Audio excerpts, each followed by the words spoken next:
Joined now by Missouri coach Eliah Drinkwitz, and it's been a big day in Como, but also other places around where you recruit, Eli. You got billboards up. I saw Pine Bluff, Arkansas, Courtney Crutchfield and Austin Dendy, to your signees. They got their own billboards. Yeah, I mean, there's been a lot made by that on social media, but we've been doing that for 3 years. Everywhere we get a commitment, in his hometown, we put up a billboard advertising the promotion of our university, which is normal and new. I think there's a lot of programs that do it, but obviously with the way Courtney and Austin's commitment went yesterday, I think it's brought a little bit more attention to the rivalry.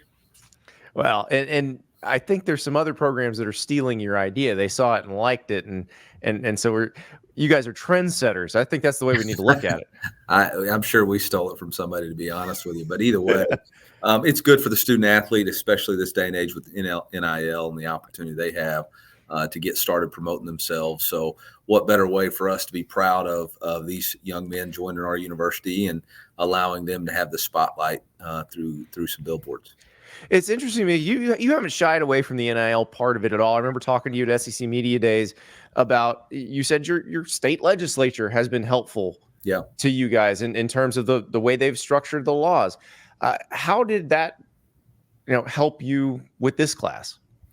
Really, it wasn't as big a deal as maybe it could have been. But obviously every year is going to be a little bit different on who we're recruiting and how we're recruiting. But it has been beneficial for us as far as being on the cutting edge of name, image, and likeness. And I think that's something that everybody recognizes with the state of Missouri, is that we're constantly trying to be pro student athlete and be for our student athletes being able to maximize their potential and earnings power.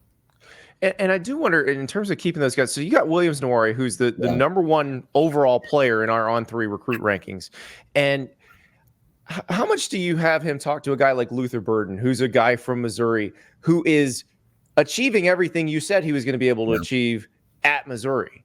Yeah, we absolutely do. We absolutely utilize, I think recruiting, or good recruiters, are all about being able to sell what you've done in the past and what you plan on doing in the future. And obviously what we sell of what we've been doing in the past has a lot to do with Luther Burden, Cody Schrader, Brady Cook, Armand Membu, and so we were able to tie all of those players in and not only talk about NIL. I think too many times right now, everybody just assumes that it's all NIL based.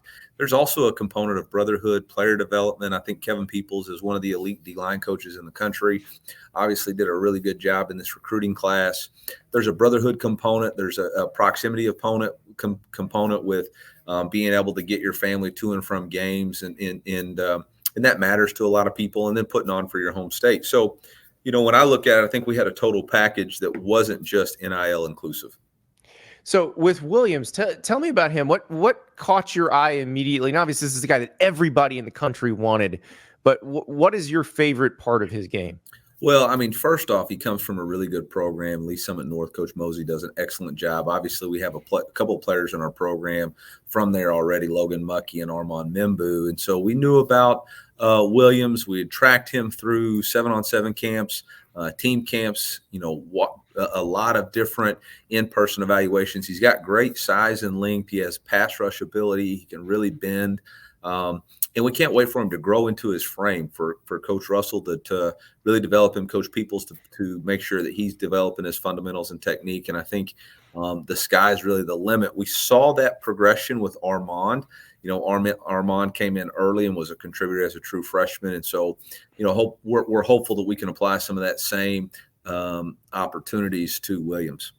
I love it when you're talking about a 270-pound, 275-pound guy growing into his frame. Yeah. That's absolutely terrifying if you're an offensive lineman. Yes. But how important is it to build, like on the line of scrimmage, to have those homegrown guys? I know you guys have been active in the portal, but it feels like the best line of scrimmage players typically are ones that signed out of high school. Yeah, I mean, I think there's a development course to the line of scrimmage, and you can't constantly be in this portal cycle. And so you want to be developing the guys that have the ability. You always, in our opinion, want to start recruiting within a 300-mile radius of your home campus. And so that's what we really started with. I think Williams is going to be a key component to that. But when you look at our 5 offensive lineman signees that we have in this class, all 5 of them are going to be early enrollees. They'll all be here in January. And so that's going to be a really big addition for us to be able to have, again, that extra 6 months of player development and 6 months of scheme development. So can you imagine if you were doing all this, getting ready for because if there were a 12-team playoff, y'all would be in it this year. Can you imagine doing all you're doing with signing these recruits, what you're doing in the transfer portal, dealing with the guys that are in the portal from your team now, and trying to prepare for the playoff? No, I forgot how crazy and hectic this time of year was from last December. But it's, this December has been a constant reminder. I did 8 in-home visits in a 24-hour period last week. And it is, it's just a lot to handle. We've been in bowl practice. We actually had bowl practice this morning. So there's a lot of different things going on. I think we're going to have to really reconsider what our calendar looks like, specifically the month of December. There's a lot of newness coming with this college football playoff, and hopefully it's an opportunity for us to reset this calendar to make a little bit more sense so that we can give the appropriate time to these high school seniors that are signing. I think it's kind of weird right now because you got signing day, you got portal, you got transfer tracker, you got bowl games. It's just it's taking a little bit of the spotlight off these young men achieving their dream of playing college football. So 8 in-home visits in a 24-hour period. Yeah. Now you can't offend mom. You have to eat what's put out for you.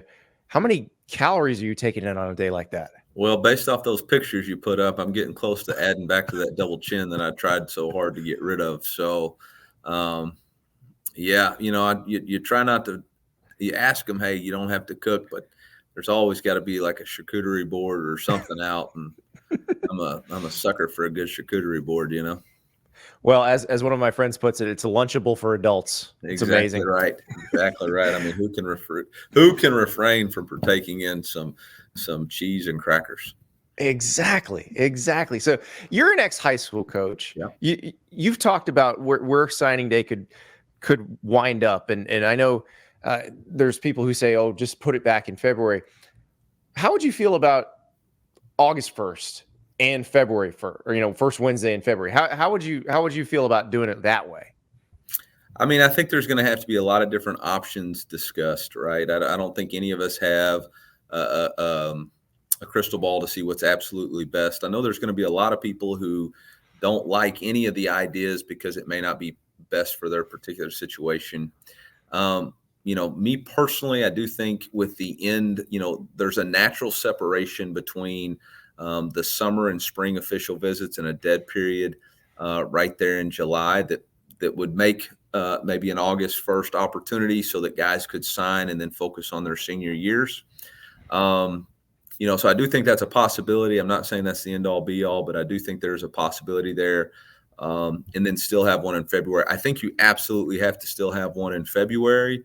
But I do also think you're going to need some sort of early signing period because you're starting official visits so early in April that it would be really hard for somebody to do an official visit in April and still, I think, have the ability to sign that player if signing day was in February. So, I think there's just going to have to be some sort of separation. Again, the month of December is it's really, really convoluted right now. Well, and part of it for you, I thought it was interesting. I heard you in another interview talk about the guys who have entered the portal from your program. Yeah. You've told them you're welcome to come back. You're welcome to practice with us if you want and play in the bowl game if you want. What led you to that decision?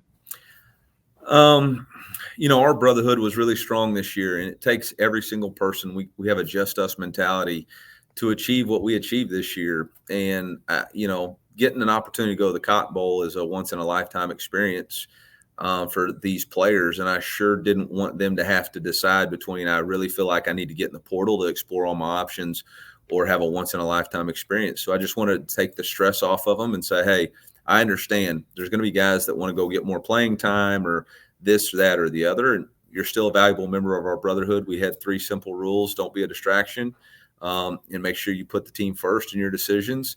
And they were able to do that. Last weekend there were several of them that had to go to OVs. Just asked that they were back by 4:00 for our Sunday practice, which was our first practice for Ohio State. I think it's been really good. I think it shows our team that there's a level of compassion, with our brotherhood, and understanding that this is a journey that everybody's on. I'm not saying it's the right thing to do or not the right thing to do, but it does work for us, and it's going to work for us this year. And we wish those guys well that chose to handle it that way.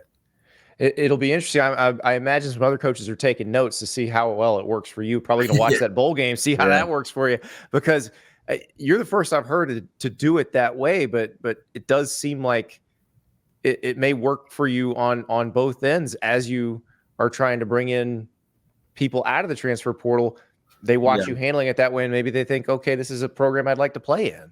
Yeah, I mean, maybe so. I really thought more about just us and our student athletes. I didn't really care how anybody else took it. It was really just about what's best for our team, in having compassion in this scenario. These young men are having to make tough decisions to change where they're going to go to school. And if we could help alleviate that stress, I thought it was the right thing to do. And that's why we did it. Well, Eli, thank you so much. And congratulations on the class, and good luck against the Buckeyes. Yeah, thank you very much, and very excited about this class, and feel like it's just going to continue the momentum that we've built, and very appreciative to all the families that are joining our team and our university. Thank you so much for watching. Just a reminder, subscribe to this channel right here so you never miss an episode of Andy Staples on 3. And oh, by the way, watch all the other great videos on the On3 Sports YouTube channel.